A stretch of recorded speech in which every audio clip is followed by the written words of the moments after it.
welcome back to European Higher Education Fair Indonesia 2020. This is Institution Webinar Series. My name is Lukas and I'm going to be your moderator. In this third session, we'll be having information from Newcastle University. Please stay tuned until the end of the webinar because we will be holding a question and answer session. If you have any questions about the presentation or related to the university, you can submit your questions in the YouTube's comment section. Now, please welcome Newcastle University. The time is yours. Hello there, thank you for the introduction. So my name is Danielle Carr and I am the Regional Manager for Southeast Asia at Newcastle University. So thanks for tuning in. If you're here to listen and learn a little more about our university, I'm going to deliver a presentation and try and cover the main topics that international students will usually want to know about when they're learning about a university. And then, as the moderator said, we can take questions at the end. So I'm just going to share my screen now and we can deliver the presentation. Okay, so hopefully that's sharing my screen now. So you can see that's my picture up there in the corner. My name's Danielle and I'm the Regional Manager for Southeast Asia. So these are the key areas that we're going to cover today as part of this presentation. So talking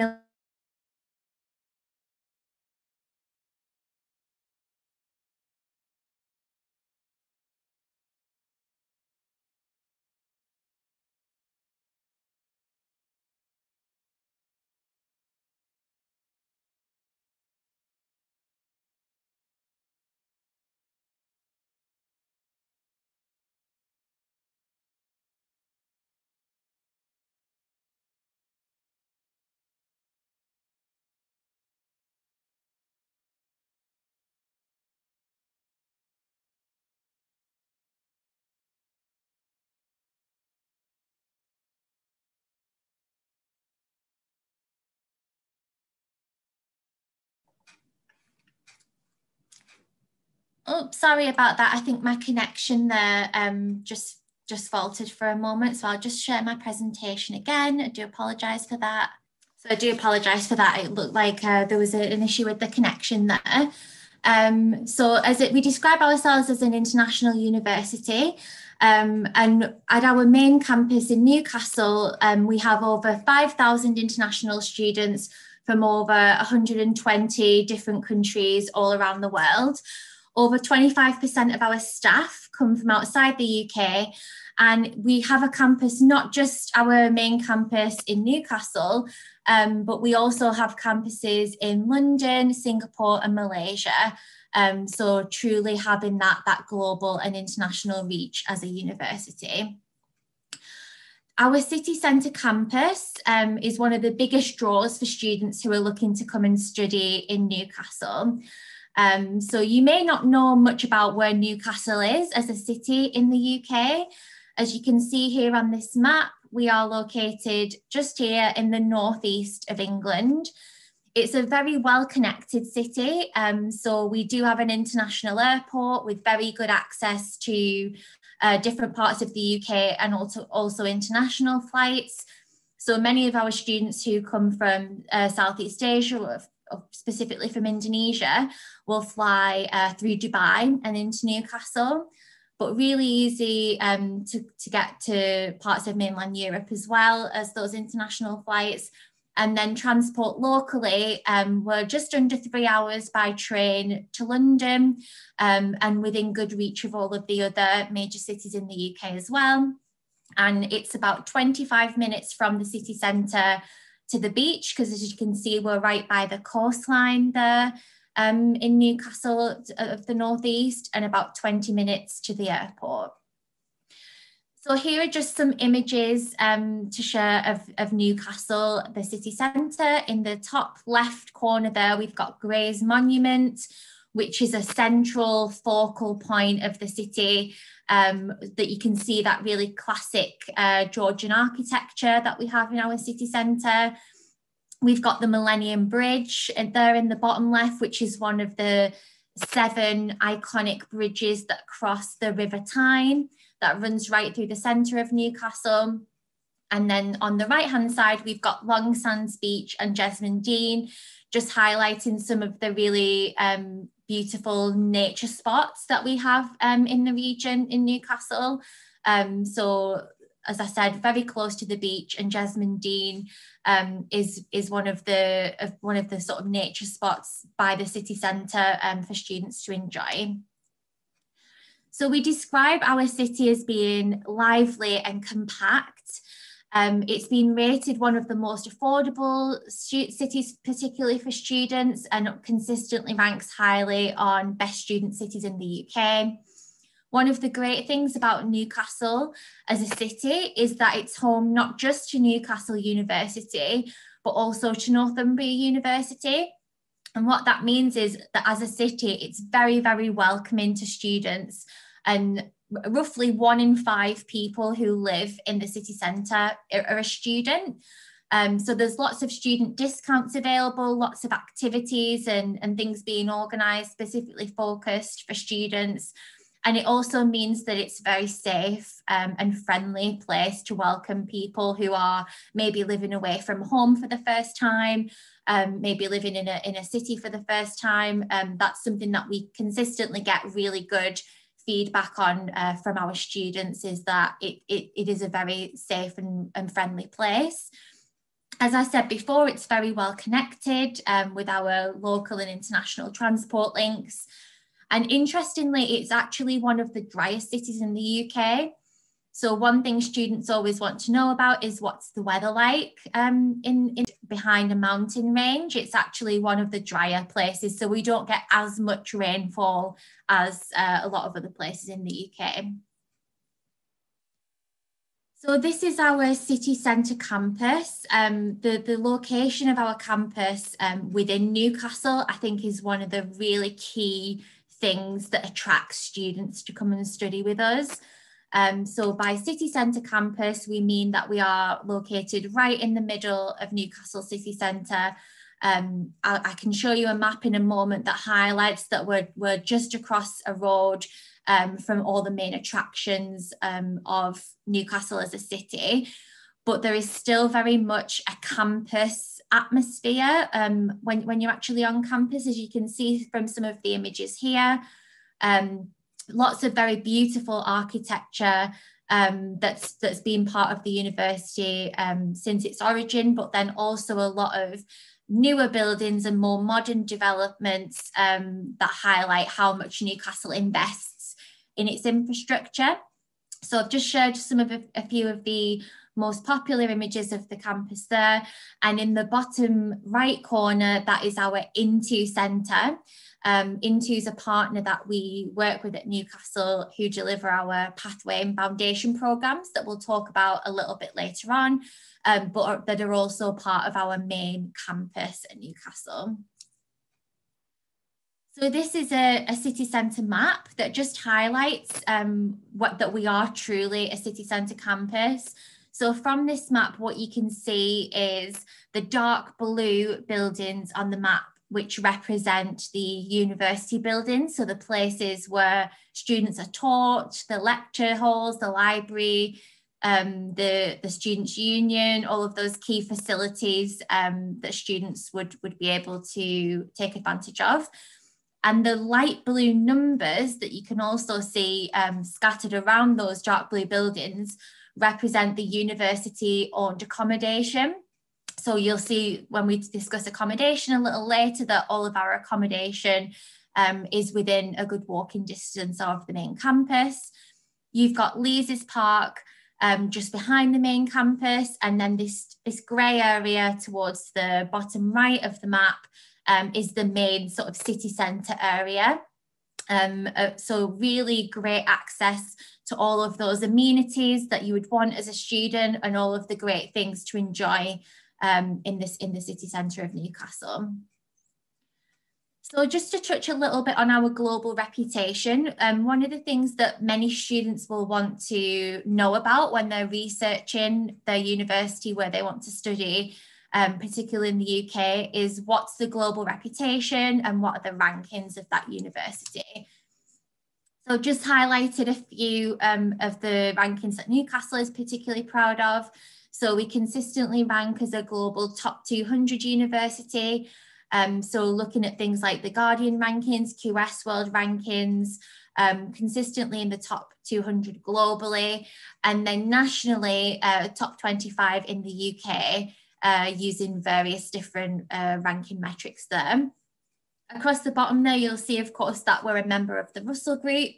So that's a group of research-intensive universities in the UK that are often thought of as being the most prestigious and sort of well thought of universities within the UK, amongst the likes of Oxford and Cambridge being a member of that Russell Group. We have TEF Gold, which is the Teaching Excellence Framework that highlights the excellence of teaching at Newcastle at undergraduate level. So you may notice institutions either have TEF Gold, TEF Silver or TEF Bronze, TEF Gold being the highest ranking that we're very proud to have here at Newcastle. And then another accreditation that we're particularly proud of and that we work extremely hard to maintain is our business school triple accreditation. So we're one of only 90 business schools worldwide to have this triple accreditation from Equus, CSB and AMBA. And that puts us in the top 1% of business schools, which is a testament really to the quality of teaching and research that happens within our business school at Newcastle. So that's a ranking that many people will be aware of and that we'll see when they're researching Newcastle. So academic support, this is really just a chance for us to discuss the types of support available at Newcastle and the range of programmes that we have on offer and the courses that you can study with us. So these are the levels of study at Newcastle. So you may already be familiar with this. It's consistent with most UK universities. So we have undergraduate programmes which are bachelor degree level, the majority of which are 3 years long, with the exception of medicine and dentistry, which are 5 years, of course. We have International Foundation, which is delivered by our partner Into, which would be a 1-year programme, and I will touch on that again a little later in some more detail. And then we've got postgraduate programmes, which would be 1 year typically for a master's programme and 3 to 4 years for a PhD or a doctoral programme. So probably fairly similar with a lot of other universities in the UK. For our English language requirements onto our programmes, we typically accept IELTS from students. That's the most common test that our international students will apply with. But we do accept a whole range of different tests other than IELTS, for example, GCSE, TOEFL, Pearson's, all of which are listed and advertised on our website. The minimum that we typically require for entry is IELTS 6.5, but we do have pre-sessional English programmes available through our partner Into for students who aren't able to meet those direct entry requirements. But it's just important to note that the English language requirement will be specific to the programme you're applying for. So it's always important to check on the course website or with a member of staff at the university what the specific entry requirement is for that programme. Because as I said, 6.5 is usually the minimum, but there may be some programmes where it's actually higher than that, or where there's sub-skill specific grades that you'd need to achieve. And then our academic entry requirements, which is the other main factor of applications to come and study at Newcastle. For undergraduate, we typically look for a minimum of ABB at A level or 32 points in IB. But again, in the same way that English language requirements are specific to the course, you should also check the website because the programme that you want to study will advertise the specific entry requirements. and any subject-specific sort of grades that you need to have in order to meet those requirements. For postgraduate entry, it's a little bit simpler because there's fewer variations in the requirements that we ask for. We would typically recognise a GPA of 3.0 out of 4 in a 3 or 4 year bachelor's degree from Indonesia, Sarjana, as being comparable to a UK 2-1 honours degree, which is what you'll probably see on a lot of university websites, and 2.8 out of 4 is comparable to a 2-2. So again, if you're interested in one of our programmes, you can check the website and it'll tell you exactly what academic grade you need to have and any subject-specific experience that you need to have in order to meet those requirements. So looking at the range of programmes that we have available on offer at Newcastle, the university is separated into 3 faculties. So the Faculty of Humanities and Social Sciences, Science, Agriculture and Engineering, and Medical Sciences. And within each of those faculties, we have a series of schools or departments that are responsible for teaching and delivering courses that are in that particular subject area. So Humanities and Social Sciences, these are the schools that we have within that faculty.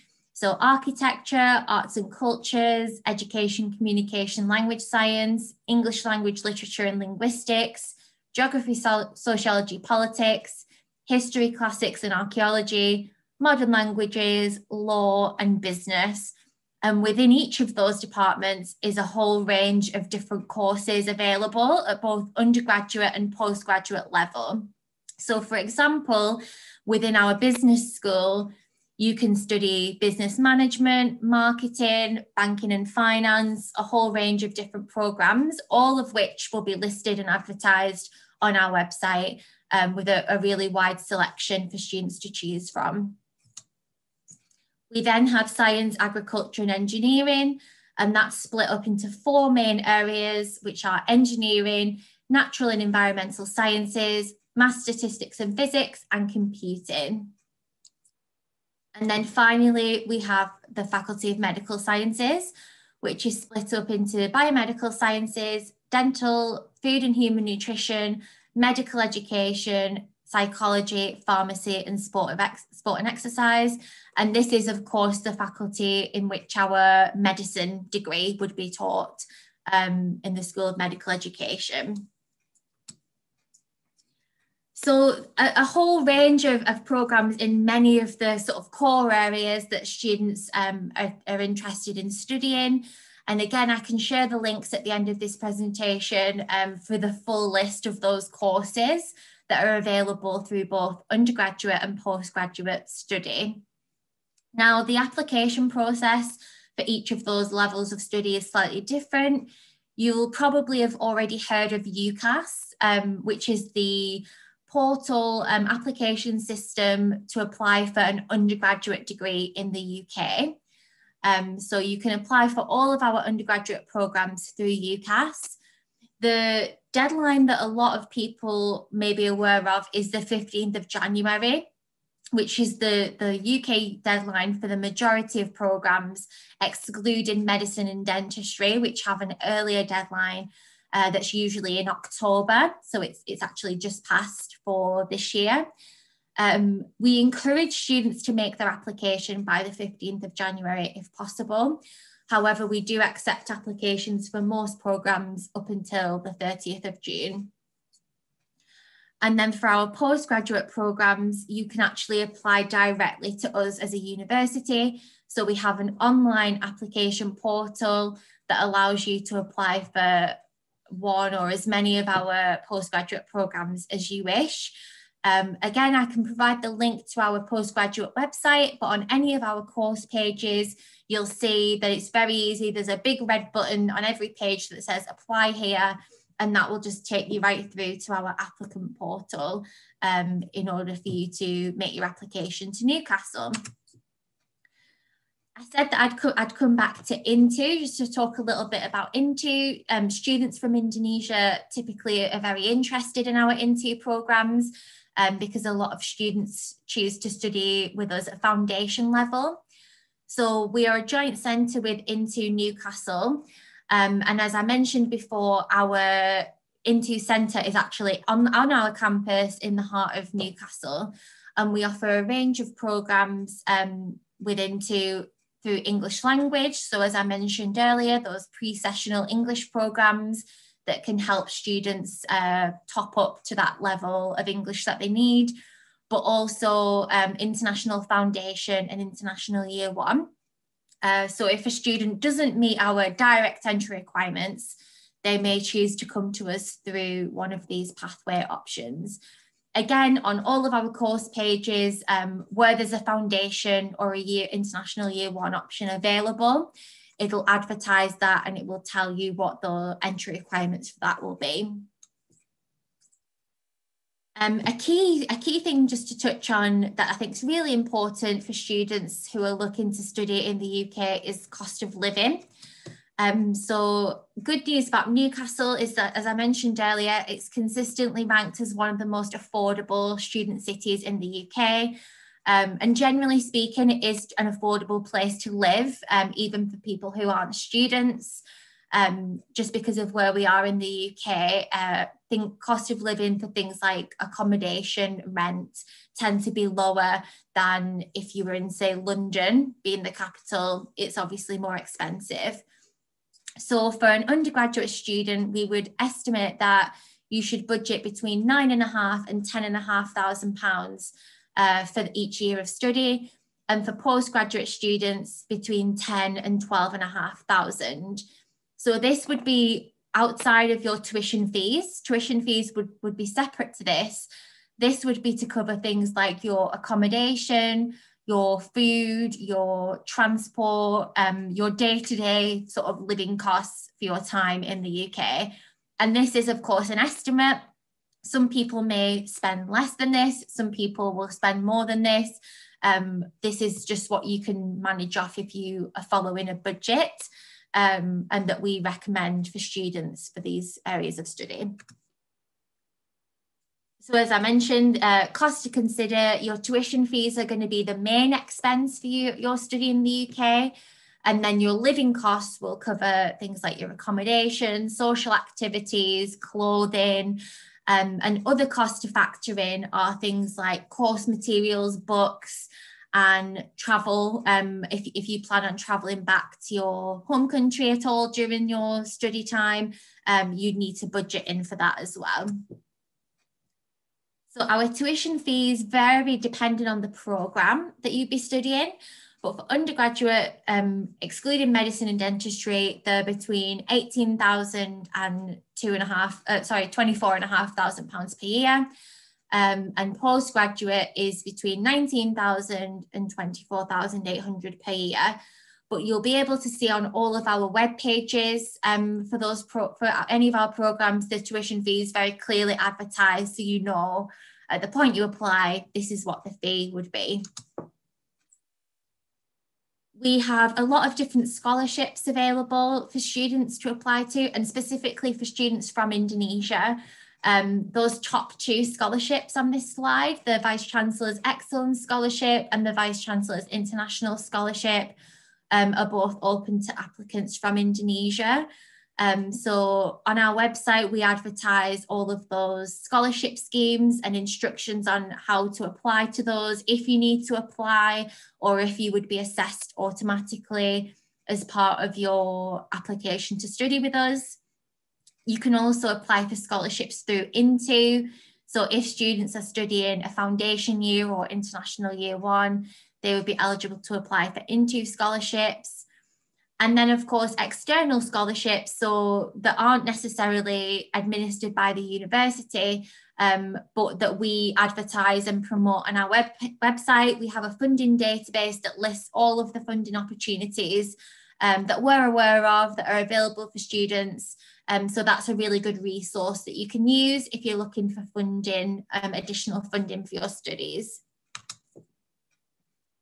Accommodation. So just conscious of time, we'll try and wrap things up within the next few slides. So the accommodation at Newcastle, we operate a guaranteed accommodation policy for students as long as they apply by our deadline, which would typically be the end of June before the September that you commence your studies with us. As I showed you on that map earlier, there are many different sites to choose from, both undergraduate and postgraduate accommodation, a range of budgets available, so from £300 to £650 per month.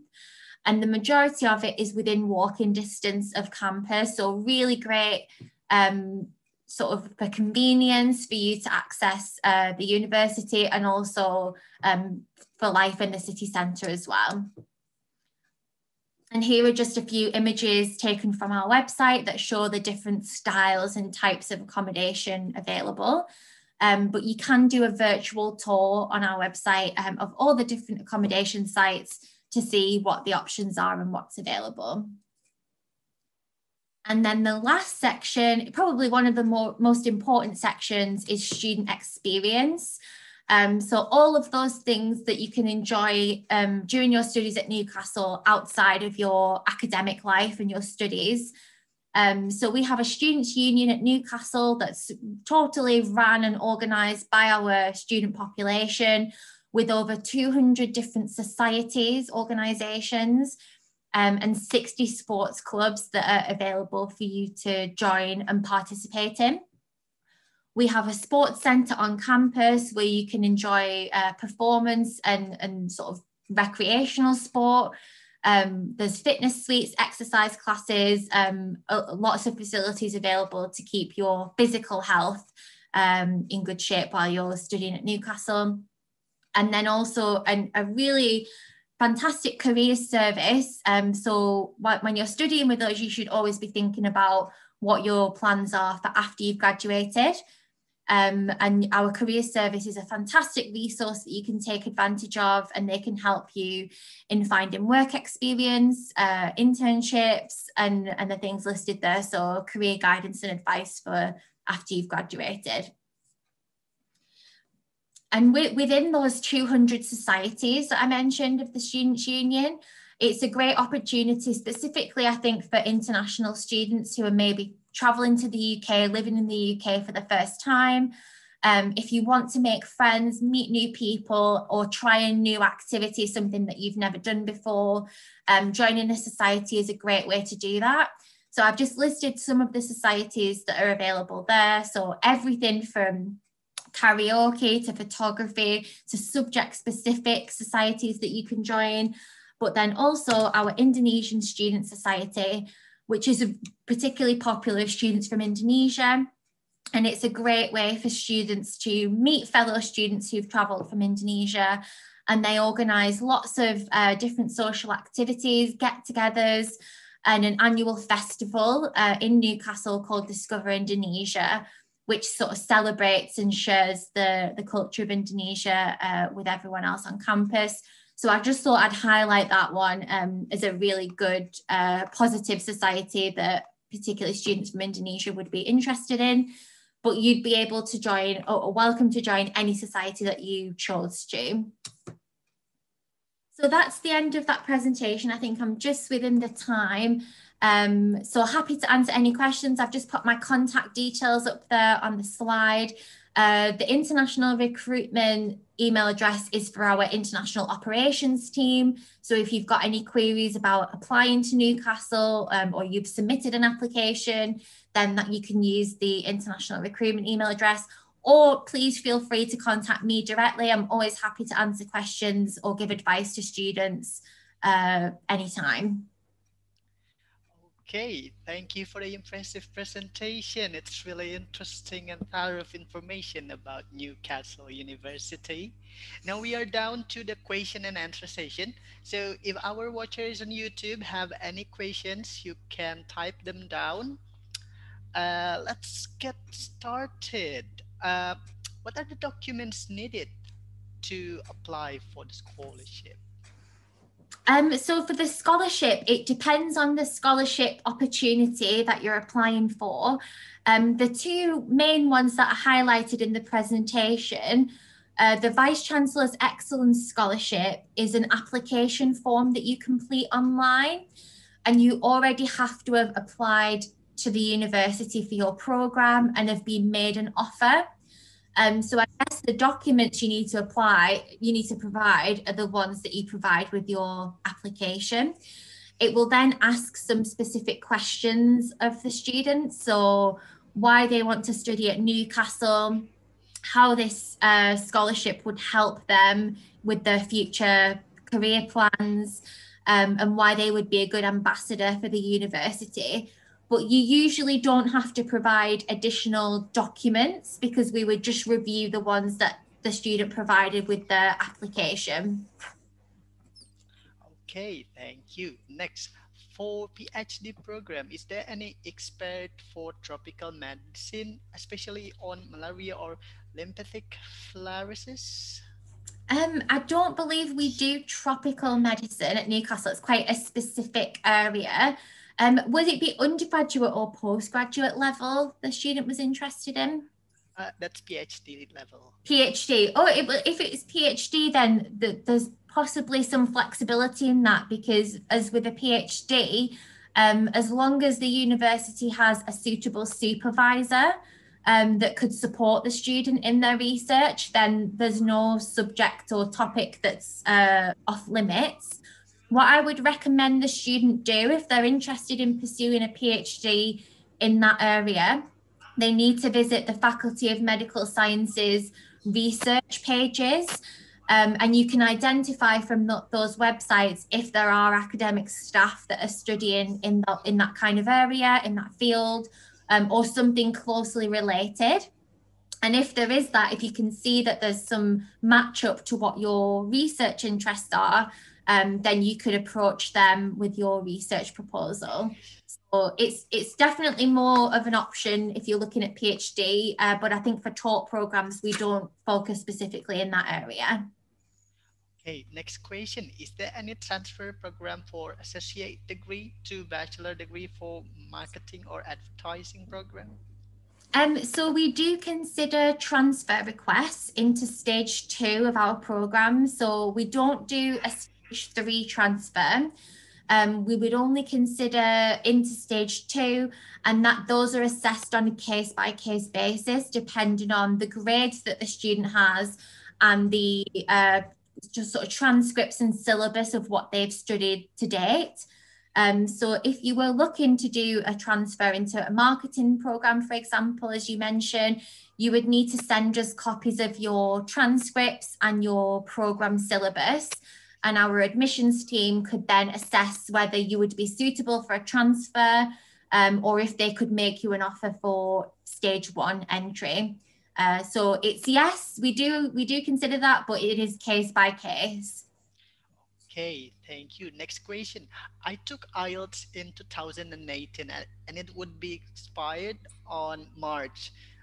Does the person need to retake the IELTS test? Yes, unfortunately, IELTS has a 2-year validity period, and we need that to be within 2 years of you starting the programme. So if you were going to start your studies in 2021, you would need an IELTS that was taken after September 2019. Okay, the next one. What about if the GPA is under 3.0? Yeah, so it depends on the program that you're interested in studying, because some programs will ask for a 3.0 and some will actually ask for 2.8, depending on what the entrance requirements are. However, if you're applying for a program where we ask for a 2.1 or a 3 out of 4, and you're just below that, then we will still consider your application. Additionally, if you've got any professional work experience, that is also considered as part of your application. We look at the application as a whole. So if you may have missed the academic requirement, but you've got work experience instead, we could look at that as a combination and look at the application as a whole. So it depends how far below the requirement you are. But if you're within 1 or 2 points of what we've asked for, then I would still recommend that you make an application. Okay, the next question for Master in Biomedical Medicines. Does the person have to be a bachelor in medicine as well?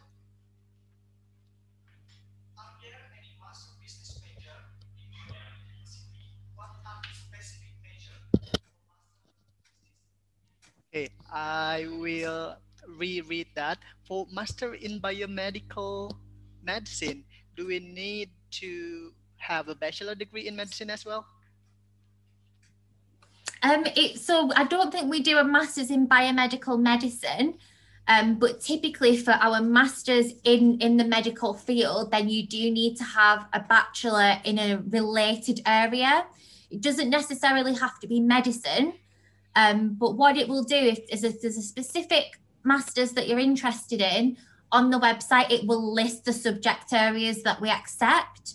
So, for example, there's some medical master's degrees where we might accept biology or other sciences. It doesn't necessarily have to be medicine.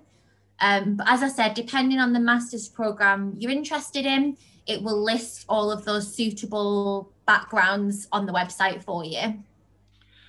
Okay, the next one. Does University of Newcastle accept IELTS indicator? Considering IELTS test center are Yeah. sometimes closed now. Yeah, so for this year's entry for 2020, we obviously knew that a lot of students were really struggling to obtain an IELTS test. So we did begin to accept some additional tests into our sort of portfolio of qualifications. We don't accept IELTS indicators, unfortunately, as one of those. One thing we did offer this year was a test called Password, which is sort of we get an equivalent grade to IELTS from that password test. And that was made available for students to take free of charge with ourselves as a university. So I would recommend if you do apply to us and you are struggling to obtain an IELTS test, you can contact us and let us know, and we can advise you of what the suitable alternatives would be. But for this moment in time, we don't accept IELTS indicators, unfortunately, no. Okay, talking about pandemic, how is the teaching and learning activity there now? So in Newcastle, we started our term a little later this year than we would do in previous years, to sort of allow for these impacts of COVID to play out a little longer, and to make sure all our students could get here safely. So we're currently delivering a blended learning model. So students who have to be on campus, who need to be taught in person for their particular program, are able to do that, but in a very safe and managed way. Whereas in the teaching delivered online.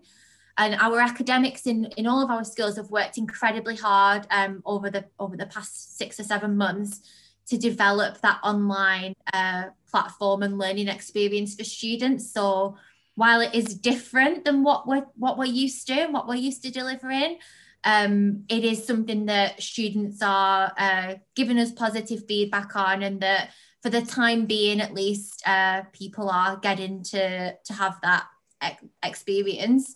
The plan is that in January, we're going to review that and hopefully revert to more present in-person teaching, but always putting the safety of students and staff as the number one priority, and making sure that people feel comfortable and that we're able to adhere to social distancing on campus. But campus is open and there are people that are studying on campus, but we're just having to monitor and carefully control the numbers there. Okay, thank you all for the questions. Unfortunately, we are short on time. But how do we contact the university? Can you show us or tell us? Yeah, so I'll just share my screen quickly again. So these are the two contact points, the international.recruitment@ncl.ac.uk email address. That will put you in contact with our international ops team, who are a dedicated support team for international student inquiries. So happy to answer any questions there. And then my direct email address, danielle.carr@ncl.ac.uk. I'm happy to take any questions. If there were any that we didn't get a chance to cover during the session today, please feel free to drop me an email and I'll be happy to get in touch with you. All right, I guess that's it. Thank you so much for all the answers. We hope to see you again later on. Yes, thank you so much. Thanks for listening, everyone. Take care. Bye for now. Bye.